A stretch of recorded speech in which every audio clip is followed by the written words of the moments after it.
हुमायूं मोहम्मद साहब, ये आप लोग ये कह रहे हैं कि गुज़िश्ता रोज़ आप लोगों के वोटर्स क्यों नहीं निकले? पहले तो ये बताइएगा। नून लीग तो ये कह रही है कि आप लोगों के वो वोटर्स निकले ही नहीं है। ये 2-2.5 माह में क्या नून लीग बहुत ज़्यादा मकबूल हो चुकी है, या उनकी कारकर्दगी ऐसी थी, चंद ऑप्टिक्स की हद तक तो उन्होंने कुछ ऐसे इकदाम पिछले दिनों में उठाए, तो क्या उसका उन्हें इस इलेक्शन में फ़ायदा हुआ? जो सूबाई की 10 नशस्तें वो ले गए, कौमी असम्बली की 2 नशस्तें जीतने में कामयाब हो गए, ये हुआ क्या है गुज़िश्ता रोज़?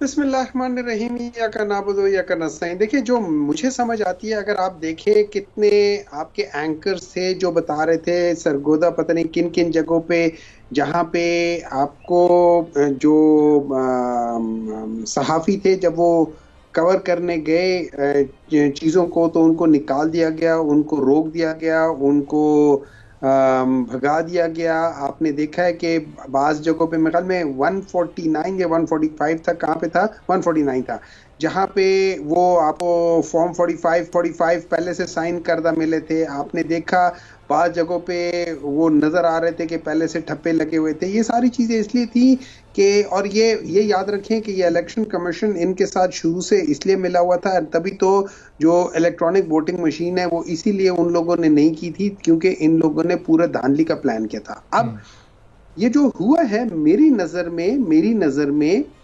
जो 8 फरवरी का इलेक्शन था, वो इनको जो इनकी एक्सपेक्टेशंस थी उससे बहुत ज्यादा लोग आए थे, तो ये उसको मैनेज नहीं कर पाए थे। अच्छा, तो वो उस जगह पे वो होता है ना, एक दफा चोर पकड़ा जाता है ना, अगली बार चोर वो काम बेहतर तरीके से करता है कि पकड़ा ना जाए। तो इस दफा उन लोगों ने उसी इलेक्शंस को उसी तरह चोरी किया है, लेकिन उसको मैनेज अच्छा किया है। इस दफा वो लोग पकड़े नहीं गए कि उसी तरह चोरी है। ये मेरा जाती राय है। मैं ये समझता हूं कि चोरी हुई है, लेकिन पिछली दफा ये सबूत छोड़ गए। पिछली दफा ये लोग एकदम लाइटें ऑन हो गई थी, इनको पता चल गया था कि ये सेंसर वाली लाइट, इनको नहीं पता था सेंसर वाली लाइट है। जो ही चोरी करने लगे वो लाइटें ऑन हो गई, ये पकड़े गए, भुगला गए। तो हमारे साहब कह रहे हैं कि चूंकि वो ज़ाहिर है पूरे मुल्क की सतह पर इलेक्शन था, ये चूंकि सिर्फ 21 हल्के थे, उसमें भी कौमी असम्बली के 5-16 सूबाई के, तो बेहतर मुनज़्ज़म अंदाज से पूरी कार्रवाई हुई है, ये आपका बयान है?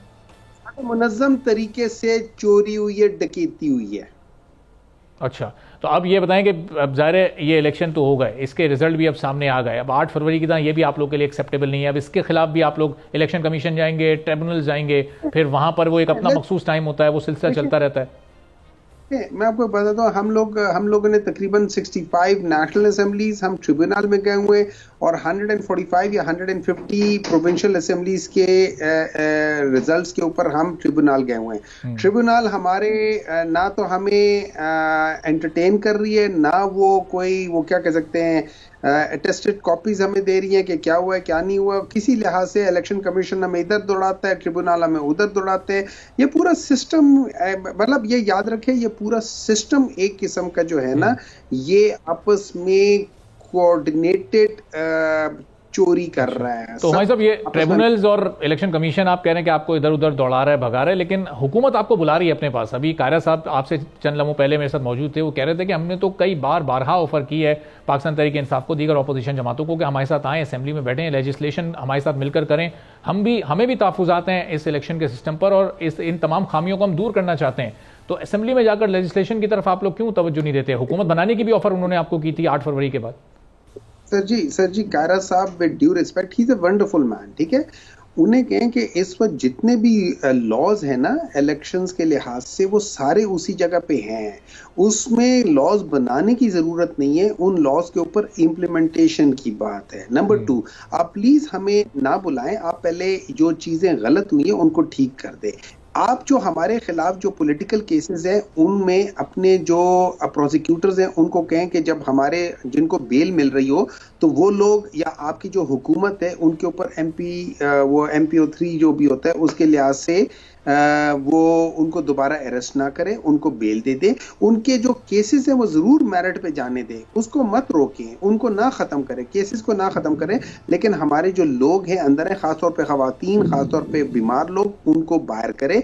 वो भी वैसे भी आपको पता है, according to the law CRPC 4971 उनको बेल मिल सकती है विदाउट एनी प्रॉब्लम, ठीक है। इवन अगर उन्होंने कत्ल का केस किया हुआ है तब भी मिल सकती है, तो आप उनको छोड़े, जरा CBMs जैसे कहते हैं ना कॉन्फिडेंस बिल्डिंग मेजर्स, वो करें। जो हमारे ऊपर गलत केसेस आए हुए हैं, जो पॉलिटिकली मोटिवेटेड केसेस है, आप तो उसके हमेशा खिलाफ रहे हैं, एज ए प्रिंसिपल आपकी पार्टी उसके खिलाफ रही है, तो आप हुकूमत के साथ बैठ के उन चीजों को खत्म करें।